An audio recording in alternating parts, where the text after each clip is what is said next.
नमस्कार, यूपी विशेष देख रहे हैं आप। आपके साथ मैं हूं रंजना सिंह राठौड़। यूपी में कोरोना के 24 घंटे में 193 केस मिले हैं और सबसे ज्यादा गौतम बुद्ध नगर में 38 केसेस मिले हैं। मेरठ में 27, लखनऊ में 26 पॉजिटिव केस मिले हैं। पिछले 7 महीनों का रिकॉर्ड टूट गया है। स्वास्थ्य महकमे में इस आंकड़ों को देखते हुए हड़कंप मच गया है, क्योंकि कोरोना की रफ्तार तेजी से आगे बढ़ती जा रही है।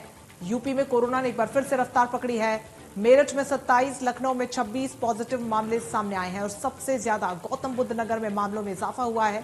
और इन सब के बीच स्वास्थ्य महकमे में मचा हड़कंप।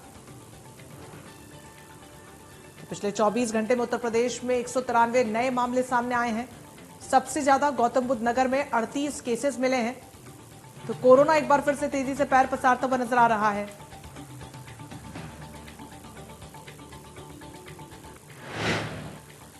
लखनऊ में बीजेपी प्रदेश मुख्यालय पर बीजेपी कोर कमेटी की बैठक में शामिल होने के लिए केंद्रीय गृह मंत्री अमित शाह पहुंच चुके हैं। बैठक में धर्मेंद्र प्रधान, डिप्टी सीएमएस भी बैठक में, बीजेपी प्रदेश अध्यक्ष और संगठन महामंत्री भी बैठक में हिस्सा लेंगे। हमारे सहयोगी रजनीश की इस खास रिपोर्ट को देखिए। 2022 के चुनावी मंथन के लिए अमित शाह आज प्रदेश मुख्यालय पर बैठ गए, जहां अवध क्षेत्र के मुख्यालय में अवध क्षेत्र के पदाधिकारियों के साथ मुलाकात करेंगे और इस बैठक में कोर कमेटी के सारे लोग मौजूद रहेंगे, जिनके कंधों पे जिम्मेदारी है चुनाव जिताने की। इस मीटिंग में धर्मेंद्र प्रधान, प्रदेश प्रभारी राधे मोहन सिंह, सीएम योगी आदित्यनाथ, दोनों डिप्टी सीएम के साथ ही संगठन महामंत्री और प्रदेश अध्यक्ष भी मौजूद है। आप देख सकते हैं कि धीरे धीरे पार्टी मुख्यालय पर हलचल बढ़ रही है। वो सारे लोग अमित शाह का इंतजार कर रहे हैं, क्योंकि अमित शाह को चाणक्य माना जाता है। आप देख सकते हैं एक्सक्लूसिव तस्वीर, अमित शाह आगे, उनके पीछे केशव मौर्य भी पहुंचे हैं, बैठे हुए हैं। ये एक बड़ी मैसेज है। पहले से बैठक में सीएम मौजूद है, केशव मौर्य उनके साथ आए। कहीं ना कहीं एक चुनावी रणनीति के तहत ये सारा प्लान बना हुआ है कि कैसे भी 2022 का विधानसभा चुनाव जीता जाए, क्योंकि 2022 का विधानसभा चुनाव भारतीय जनता पार्टी के लिए चैलेंज है। अब देख सकते हैं, मैं अपने सहयोगी सिद्धार्थ से कहूंगा कि दिखा आ गए हैं धर्मेंद्र प्रधान, स्वतंत्र देव सिंह, उनका अभिवादन करके वो प्रदेश मुख्यालय में लेके जा रहे हैं। आप देख सकते हैं सीधी तस्वीर इंडिया न्यूज के स्क्रीन पर आप देख रहे हैं ये सारे लोग, और ये उनके आते ही, क्योंकि बैठक में पहले से ही सारे लोग मौजूद है और अमित शाह की अगुवाई में ये मीटिंग स्टार्ट हो गई है। सहयोगी सिद्धार्थ के साथ रजनीश पांडे, इंडिया न्यूज, लखनऊ।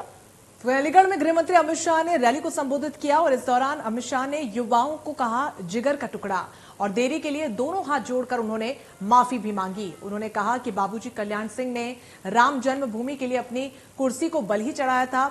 आडवाणी जी जब रथ यात्रा लेकर निकले थे तो गोलियां चलाई गई थी, लेकिन राम मंदिर मोदी जी ने बनवाया है और भूमि पूजन भी उन्होंने ही किया है। अखिलेश यादव कुछ भी कर ले, लेकिन कुछ ही समय में आसमान को छूने वाला राम मंदिर बनकर तैयार होगा।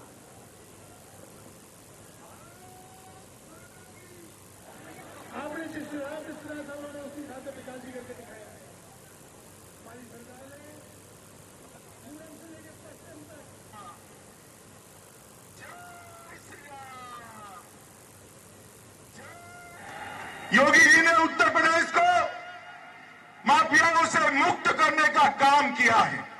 उनके शासन में हर गुनाह, चाहे डकैती हो, बलात्कार हो, लूट हो, हत्या हो, हत्या का प्रयास हो, हर गुनाह में कटौती आई है। अभी अभी ये कांग्रेस यहां घूम रही है, वो बहन जी घूम रहे हैं। गत चुनाव में मैं आया था, गत चुनाव में राहुल जी ने यहां सभा करी थी, आलू की फैक्ट्री डालना चाहता। भाई आलू फैक्ट्री में होता है क्या? तो मालूम भी नहीं है कि फैक्ट्री में आलू नहीं होता, ये धरती माता आलू उगाती है। सुना आपने यहाँ पर गृह मंत्री अमित शाह ने क्या कुछ कहा। राम मंदिर को लेकर अपनी बात को सामने रखते हुए कहा कि वो बनकर तैयार होगा। साथ ही उन्होंने कहा कि योगी जी के शासन में माफिया राज को खत्म किया गया है और तमाम विपक्षी पार्टियां ये भूल जाएं कि 2022 विधानसभा चुनाव में वो आने वाले हैं, क्योंकि सत्ता में अगर कोई आने वाला है तो वो है बीजेपी। तो वही गृह मंत्री अमित शाह की रैली के बाद आज मुरादाबाद का चुनावी माहौल गर्मा गया।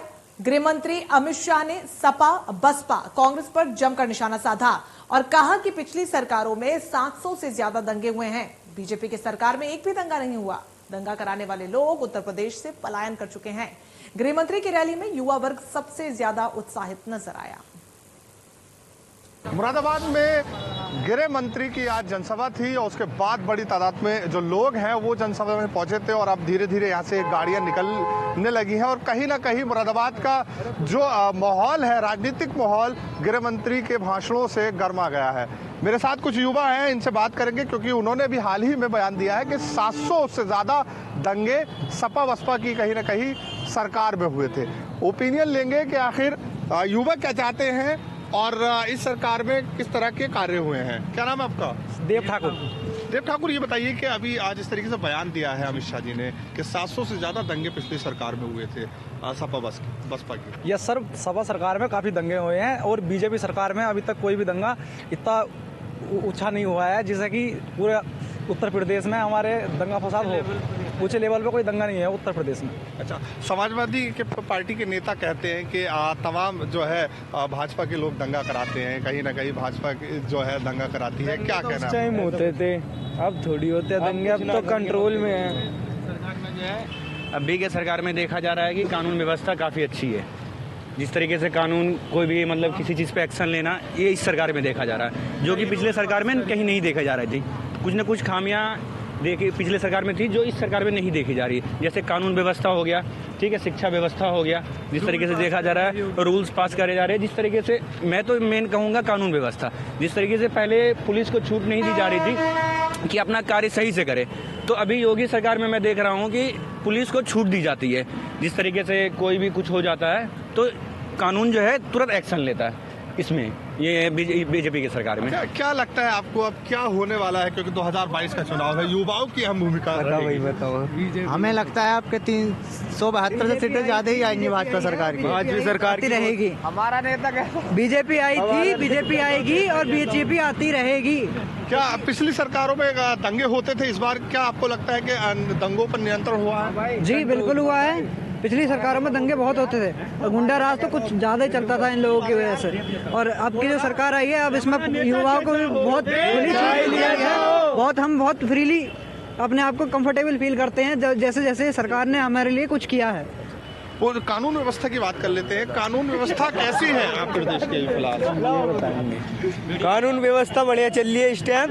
देव भाई का नाम भी चल रहा है, ऐसी कोई बात ना है, सब बढ़िया चल रहा है।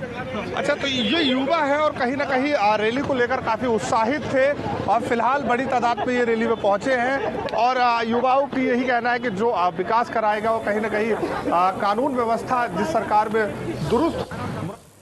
वाराणसी के टीएफसी सेंटर पर अनुसूचित जनजाति को बढ़ावा देने के लिए प्रदर्शनी का आयोजन किया गया।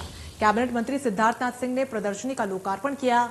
सिद्धार्थनाथ सिंह ने विपक्ष पर तंज कसा, कहा कुछ लोगों ने केवल माला पहनने का काम किया, अनुसूचित जनजाति के सपने को मोदी जी ने साकार किया। सिद्धार्थनाथ सिंह ने समाजवादी पार्टी पर हमला बोला। जो इत्र और गुंडे को लेकर चलते हैं उनका पर्दाफाश हुआ।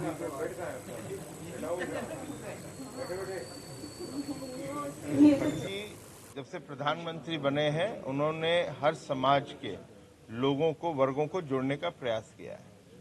यह आवश्यक है इस देश के अंदर कि जो SC ST समाज से जो आते हैं लोग वो भी उद्यमी बने और इस दिशा में जो दिल्ली ने जो निर्णय लिया वो उत्तर प्रदेश ने उसका MOU किया MSME विभाग ने, क्योंकि हमारे मुख्यमंत्री जी भी चाहते हैं कि SC ST समाज से जो जुड़े हुए लोग हैं, समाज के लोग भी, वो भी उद्यमी बने।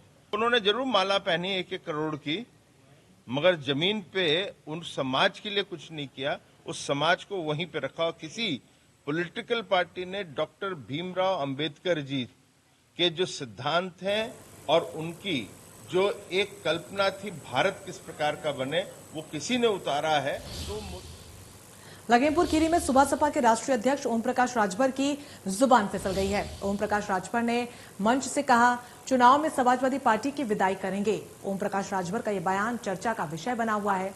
लखीमपुर खीरी से ये पूरा मामला सामने आया।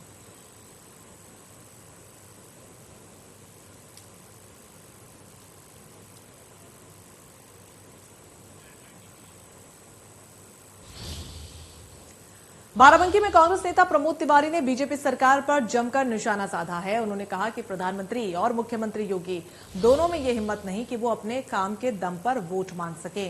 कोई जिन्ना तो कोई कब्रिस्तान की बात कर रहा है, लेकिन अपनी डबल इंजन की सरकार के काम को कोई नहीं बता पा रहा। यूपी चुनाव में बीजेपी 100 सीटों से भी कम में सिमट जाएगी। प्रियंका गांधी के नेतृत्व में कांग्रेस पार्टी सरकार बनाने जा रही है। प्रमोद तिवारी ने कहा कि ये चुनाव बीजेपी के साम्राज्य के कफन में आखिरी कील साबित हो रहा है।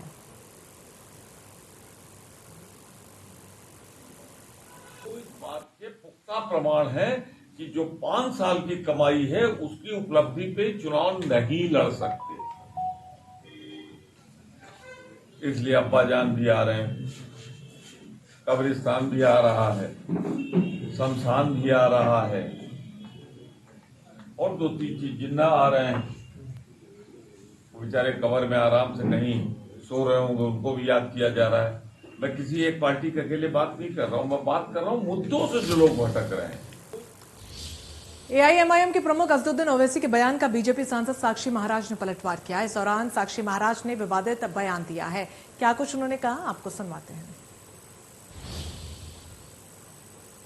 हुआ हैदराबाद का, वो हैदराबादी बकरे की औलाद, नाम सुना है ना उसका?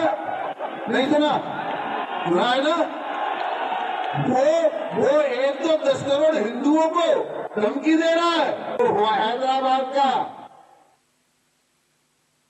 तरीके के शब्दों का इस्तेमाल यहां पर सांसद साक्षी महाराज कर रहे हैं। विवादित बयान उन्होंने दिया। एआईएम के प्रमुख असदुद्दीन ओवैसी के बारे में उन्होंने आपत्तिजनक टिप्पणी यहां पर की है। जनसभा को संबोधित करने के लिए उन्नाव वो पहुंचे थे और यहां पर पहुंचकर जो बयान उन्होंने दिया अब वो लगातार सुर्खियों में बना हुआ है, जिसकी वजह से सियासत भी अब गर्माती हुई नजर आ रही है। उन्नाव से सांसद हैं साक्षी महाराज। हालांकि उनके इस बयान पर, ओवैसी के बयान पर उन्होंने पलटवार किया है।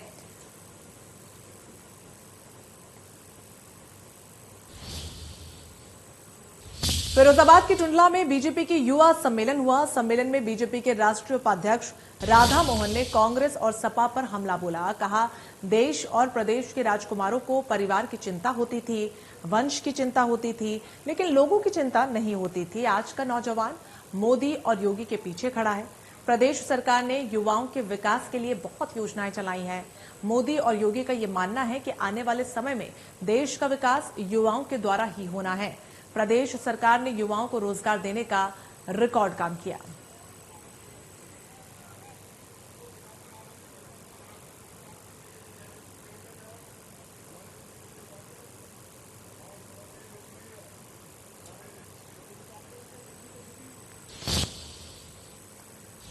केंद्रीय मंत्री अनुप्रिया पटेल ने कहा, यूपी विधानसभा चुनाव के लिए बीजेपी से सीटों पर बात अभी चल ही रही है। अपना दल और भारतीय जनता पार्टी ने 3 चुनाव मिलकर साथ में लड़े हैं, जिसके अच्छे परिणाम भी आए हैं। पिछले 5 सालों में ये गठबंधन और सरकार जनता की उम्मीदों पर खरी उतरी है। प्रदेश में आधारभूत संरचनाओं का तेजी से विकास हुआ है।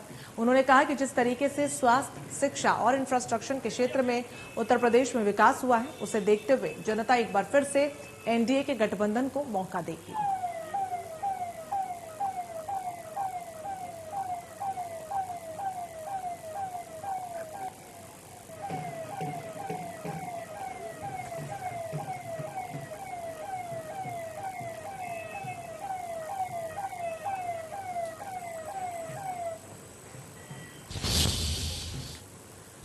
जौनपुर के मुगरा बादशाहपुर में सपा प्रबुद्ध सभा का विशाल सम्मेलन आयोजित किया गया। सम्मेलन में प्रदेश अध्यक्ष, पूर्व कैबिनेट मंत्री, विधायक मनोज पांडे का प्रबुद्ध सभा के प्रदेश उपाध्यक्ष विनोद मिश्र ने माल्यार्पण कर जोरदार स्वागत किया।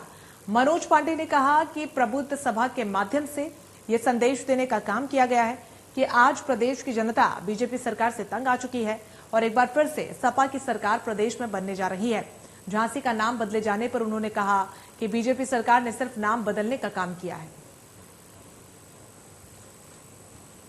उत्तर प्रदेश के विकास के लिए, उत्तर प्रदेश में बढ़ी हुई महंगाई को नियंत्रण करने के लिए, उत्तर प्रदेश में जिस तरीके से कानून व्यवस्था का हनन हो रहा है, कानून व्यवस्था को ठीक करने के लिए अब केवल एकमात्र नेता रह गए हैं और एकमात्र पार्टी है समाजवादी पार्टी। उसके नेता आदरणीय अखिलेश यादव जी। और केवल जौनपुर में ही नहीं, अभी परसों हरदोई में लगभग 20,000 प्रबुद्ध समाज के लोगों ने एक साथ इकट्ठा होकर के संकल्प लिया कि आने वाले 2022 में आदरणीय अखिलेश यादव जी को हम लोग उत्तर प्रदेश की कुर्सी पर बैठाएंगे। खबर राजधानी लखनऊ से। यहां पर यूपी हज कमेटी का चुनाव संपन्न हुआ। राज्य मंत्री मोहसिन रजा चेयरमैन बने हैं। 40 महीनों बाद यूपी में कमेटी का गठन हुआ है। सांसद जफर इस्लाम शामिल नहीं हुए।